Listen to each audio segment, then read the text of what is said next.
Civil কি medicine YouTube চ্যানেলে সবাইকে স্বাগত। তো আজকে আমি ডিপ্লোমা স্টুডেন্টদের জন্য একটি সুখবর নিয়ে এসেছি। দীর্ঘ প্রতীক্ষার পর West Bengal state council of technical education একটি সেমিস্টার বিষয়ে গুরুত্বপূর্ণ নোটিফিকেশন পাবলিশ করেছে। তো আমি এখন কারিগরি দপ্তরের মেন ওয়েবসাইটে রয়েছি। ইম্পর্টেন্স নোটিফিকেশনের মধ্যে এই আজকে কিছুক্ষণ আগে এই নোটিফিকেশনটি পাবলিশড হয়েছে, notification off alternative mode of assessment for the diploma student, যেখানে যাবতীয় ডিটেলসগুলো বলা আছে। চলো নোটিফিকেশনটা দেখে নিই। তো এই যে নোটিফিকেশন, 3 পাতার নোটিফিকেশন, টোটাল 3টি পেজ আছে এবং এখানে যাবতীয় ডিটেলস বলে দিয়েছে তোমাদের semester examination regarding regular student এবং ক্যাজুয়াল স্টুডেন্টদের যাবতীয় বিষয় এখানে 3 পেজে বলে দিয়েছে। এবং নোটিশের সাবজেক্টে বলে দিয়েছে alternative mode of assessment under the COVID-19 pandemic for the regular and casual diploma student academic session 2019-20। তো এখানে অনেক বড় নোটিফিকেশন আছে, আমি পুরো নোটিফিকেশনটা পড়বো না, কিন্তু প্রত্যেকটি নোটিফিকেশনের মানে এখানে নোটিফিকেশনের প্রত্যেকটি পয়েন্ট আমি তোমাদেরকে ডিটেলসে আলোচনা করব এবং বুঝিয়ে দিব। তার জন্য ভিডিওটি ফার্স্ট টু লাস্ট মনোযোগ সহকারে দেখতে হবে। আমি প্রত্যেকটি পয়েন্ট টু পয়েন্ট তোমাদেরকে বুঝিয়ে দিব, তোমাদেরকে কি করতে হবে না হবে এই নোটিফিকেশনে কি বলেছে। তো চলো দেখে নেই এক এক করে কি কি এই নোটিফিকেশনে বলেছে। এই নোটিফিকেশনের ফার্স্টেই যে কথাটি তোমাদেরকে জানিয়ে দিয়েছে, যেটা অবশ্যই গুরুত্বপূর্ণ, ফার্স্ট প্যারাতে যেটা বলেছে যে তোমাদের যে থিওরিটিক্যাল এক্সামিনেশন হতো রিটেন, সেই থিওরিটিক্যাল রিটেন এক্সামিনেশন যে পেন পেপারে অর্থাৎ খাতা কলমে যেটা হতো সেই পেন পেপারের কিন্তু সেই এক্সাম প্রসেসটা কিন্তু ক্যান্সেল করে দিয়েছে। অর্থাৎ তোমাদের কিন্তু আর খাতা কলমে রিটেন সেমিস্টার এক্সামিনেশন হবে না, ঠিক আছে। এবার সেকেন্ড প্যারাতে যেটা বলে দিয়েছে যে তোমাদের খাতা কলমে যে কনভেনশনাল মেথডে যে এক্সামটা হতো রিটেন এক্সামিনেশন, সেই 70 মার্কসের, সেই রিটেন এক্সামিনেশন হবে না, কিন্তু তার বদলে একটি অল্টারনেটিভ মোড অফ অ্যাসেসমেন্ট অর্থাৎ একটা অল্টারনেটিভ পদ্ধতি অনুসরণ করেছে ইউজিসি এবং এআইসিটির গাইডলাইন মেনে। এবং সেই যে অল্টারনেটিভ মোড অফ অ্যাসেসমেন্ট যে এরা অ্যারেঞ্জ করেছে তার ডিটেলসটা নিচে এক এক করে বলেছে। ফার্স্টেই যে বলেছে assessment for regular student of even or annual system, অর্থাৎ ইভেন্ট সেমিস্টারের যে রেগুলার স্টুডেন্ট আছে তাদের যে অ্যাসেসমেন্টটা যে পদ্ধতিতে হবে সেটা এখানে এক এক করে বলেছে।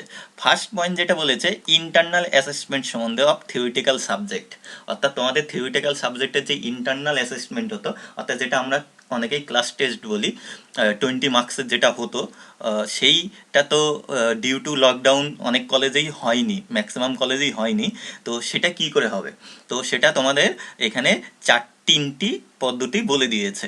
বলেছে হোম অ্যাসাইনমেন্টের থ্রুতে হতে পারে, ইমেলে, অর্থাৎ কলেজের রেসপেক্টিভ টিচার অ্যাসাইনমেন্ট দিবে, সেই অ্যাসাইনমেন্টটা তোমাদের বাড়িতে বসে করে মেল করতে হবে, সেটা টিচারের উপর ডিপেন্ড করবে টিচার কি করে নেবে। আর একটা অল্টারনেটিভ ওয়ে বলে দিয়েছে তোমাদের ভাইভা ওয়ার্ডস, অর্থাৎ মৌখিক পরীক্ষা হতে পারে হোয়াটসঅ্যাপ ভিডিও কলিংয়ের মাধ্যমে বা আদার্স যে বিভিন্ন ধরনের যে অ্যাপসগুলো আছে online platform, Google Meet etcetera যেগুলো আছে সেই প্ল্যাটফর্মের থ্রুতেও হতে পারে। আর একটা অল্টারনেটিভ ওয়ে বলে দিয়েছে online examination through online examination software, বিভিন্ন ধরনের যে অনলাইন এক্সামিনেশন সফটওয়্যার আছে সেই সফটওয়্যারের থ্রুতেও হতে পারে। এই 3টা পদ্ধতির মধ্যে যে কোনো একটা পদ্ধতি তোমাদের হবে এবং সেটা ডিসাইড করবে কিন্তু কলেজ অথরিটি এবং করসপন্ডিং টিচার, ঠিক আছে। তো এই 3টার মধ্যে যে কোনো একটা পদ্ধতিতে তোমাদের ইন্টারনাল অ্যাসেসমেন্ট বা ইন্টারনাল অ্যাসেসমেন্ট অফ থিওরিটিক্যাল সাবজেক্টের হবে, যেটা আগে 20 মার্কসের হতো ক্লাস টেস্ট হিসাবে আমরা অনেকেই সেটাকে বলতাম। একটি গুরুত্ব পয়েন্ট বলে দিয়েছে এই 3টা পদ্ধতির মধ্যে একটি সমস্যা রয়েছে, অনেকেরই হয়তো স্মার্টফোন নেই বা নেট প্রবলেম থাকতে পারে, ইন্টারনেট কানেকশন।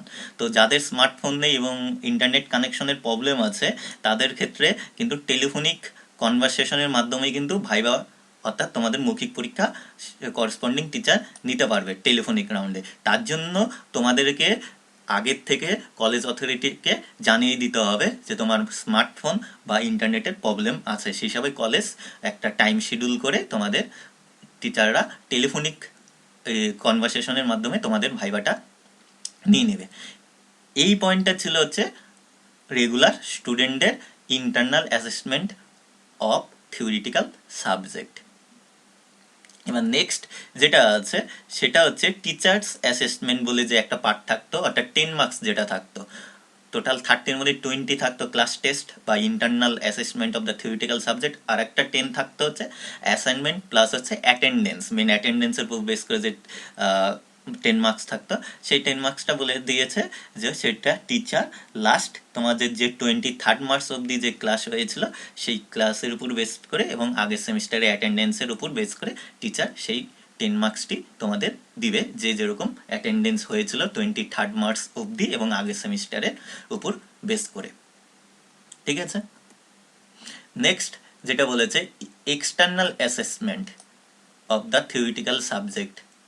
ঠিক আছে, এবার external assessment of theoretical subject বলতে যেটা তোমাদের আলটিমেটলি পেন পেপারে এক্সাম হতো 70 মার্কসের কোশ্চেনের থ্রুতে, একটা রুটিন মাফিক যে তোমাদের বিগত সেমিস্টারগুলোতে হয়েছে সেটা। তো এইটার ক্ষেত্রে একটু গুরুত্বপূর্ণ বলে দিয়েছে যে এই ক্ষেত্রে তোমাদের মার্কসটা হবে তোমাদের যে প্রিভিয়াস সেমিস্টার ছিল, মানে আগের যে তোমরা যে সেমিস্টারগুলো দিয়েছো, 6 সেমিস্টারের ক্ষেত্রে 5th সেমিস্টার, ঠিক আছে, 4th সেমিস্টারের ক্ষেত্রে 3rd সেমিস্টার, 2nd সেমিস্টারের ক্ষেত্রে 1st সেমিস্টার। তো আগের সেমিস্টারে যে তোমরা টোটাল যে মার্কসটা পেয়েছো সেই টোটাল ভালো করে শুনবে, সেই টোটাল মার্কসের থেকে যে প্রত্যেকটা ইন্ডিভিজুয়াল সাবজেক্ট পেয়েছো তার ভিতর যে সাবজেক্টে তোমরা বেস্ট মার্কস পেয়েছো, বেস্ট বলতে সব থেকে বেশি, সেটা বাদ দিয়ে দিবে এবং সব থেকে কম যেটা পেয়েছো সেটা বাদ চলে যাবে।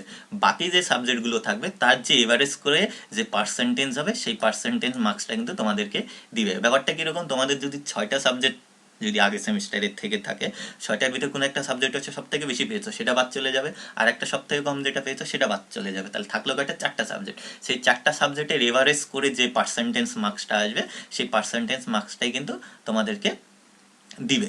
তো এই হচ্ছে তোমাদের পেন পেপারের যে পরীক্ষাটা হতো তার সলিউশন। এবার নেক্সট তোমাদের যেটা আর একটা পড়ে আছে সেটা হচ্ছে সেশনাল সাবজেক্ট। ঠিক আছে, সেশনাল সাবজেক্টের ক্ষেত্রে তোমাদের যেটা আমরা জেনারেলি বলি ল্যাব যে এক্সামগুলো হতো সেশনাল, সেটাও আবার দুটো পার্ট থাকতো, একটা ইন্টারনাল একটা হচ্ছে এক্সটার্নাল। ঠিক আছে, একটা ইন্টারনাল মার্কস যেত সেশনালের, আর একটা এক্সটার্নাল, যেটা এক্সটার্নাল অর্থাৎ আদার্স কলেজের থেকে এসে কিন্তু এক্সাম নিত। সেই এক্সটার্নাল অ্যাসেসমেন্টের ক্ষেত্রে বলেছে যেটা যে external assessment of sessional subject, সেই ক্ষেত্রে এখানে বলে দিয়েছে যে ইন্টারনাল মার্কস যে টিচাররা দিবে, ঠিক আছে, সেই ইন্টারনাল মার্কস আর এক্সটার্নাল যেটা, সেই এক্সটার্নালটা কিন্তু হবে না। হবে না বলতে যে আদার্স কলেজের থেকে যে টিচার আসতো তারাও আসবে না বা তোমরাও কলেজে যেতে পারবে না। তার জন্য কি হবে, এই টোটাল ইন্টারনাল আর এক্সটার্নাল সেশনাল মিলে অর্থাৎ টোটাল 100% মার্কসটাই কিন্তু কলেজ অথরিটি দিবে, অর্থাৎ করসপন্ডিং টিচার দিবে সেই মার্কসটা, এবং কার উপর বেস করে, সেটা হচ্ছে তোমাদের কলেজের 23rd মার্চের আগে অবধি যে তোমাদের পারফরমেন্স ছিল সেই পারফরমেন্সের উপর বেস করে, এবং যদি কোনো অ্যাসাইনমেন্ট দিয়ে থাকে সেই অ্যাসাইনমেন্ট এর উপর বেস করে তোমাদেরকে কিন্তু সেই মার্কসটা দিয়ে দিবে। টোটাল 100% মার্কসটাই সেশনালের হবে। এবার নেক্সট যেটা বলেছে তোমাদের যে অ্যাসেসমেন্ট অফ ব্যাক পেপার, যেটা নিয়ে অনেকের মধ্যেই কোশ্চেন ছিল যে যারা ব্যাক পেয়েছে ক্যাজুয়াল স্টুডেন্ট তাদের ক্ষেত্রে কি করবে। তো তাদের ক্ষেত্রেও সেম বলে দিয়েছে।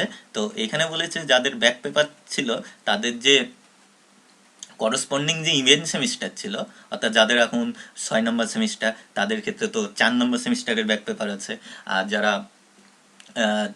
4 নম্বর সেমিস্টার তাদের ক্ষেত্রে 2 নম্বর সেমিস্টারে ব্যাক আছে। ঠিক আছে, তো এরকম করে যাদের ব্যাক আছে সেকেন্ড ইয়ার আর থার্ড ইয়ারে, তাদের যে ইভেন্ট সেমিস্টারে যে মার্কসটা পেয়েছিল, ঠিক আছে, সেই মার্কসের আবার ওই যে বেস্ট মার্কসটা, অর্থাৎ সব থেকে বেশি যেটা পেয়েছে সেটা বাদ চলে যাবে, আর সব থেকে কম যেটা পেয়েছে সেটা বাদ চলে যাবে। পরে যে রিমেনিং যে সাবজেক্টগুলো থাকবে তার এভারেজ করে যে পার্সেন্টেজটা হবে সেই পার্সেন্টেজটাই কিন্তু তোমাদের সেই ব্যাক সাবজেক্টে দিয়ে দিবে।